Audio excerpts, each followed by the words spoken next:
Redmi note 11 যাদের যাদের যে কোনো ফোনের সেন্সি লাগবে শুধু কমেন্ট করো, বাকিটা আমার উপর ছেড়ে দাও। দেখো একটার পর একটা সেন্সি আসতেই থাকবে শুধু, আর তোমাদের গেম পেলেও ইমপ্রুভ হবে একার লেভেলের।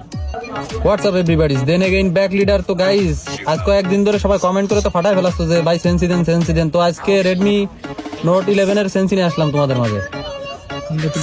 তো এই যে দেখো রেডমি নোট 11 যাদের যাদের যে কোনো ফোনের সেন্সি লাগবে শুধু কমেন্ট করো, বাকিটা আমার উপর ছেড়ে দাও। দেখো একটার পর একটা সেন্সি আসতেই থাকবে শুধু, আর তোমাদের গেম পেলেও ইমপ্রুভ হবে একার লেভেলের। গাইস রেডমি নোট 11 এর জেনারেল থাকবে 199, আর রেড ডট থাকবে 189, আর এটা হলো 2 স্কোপ।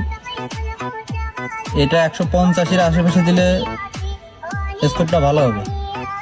আর এই যে 4 স্কোপ এটা হবে 180। আর স্নাইপার স্কোপ যারা দূরের থেকে একটু দেখতে চাও ভালো করে তারা এটা 200 দিবা। আর এটা হলো ফ্রি, মানে ক্যামেরায় যে পিছন ঘুরে ঘুরে দেখে এটা বেশি দিলে গড়বে বেশি, কম দিলে কম করবে। এটা যে কোনো কিছু রাখতে পারো, সমস্যা নাই। নোট 11 এর ফায়ার বাটন থাকবে 46, একবার 46 দিয়ে মাত্র দেখবা যে খালি লাগতেছে।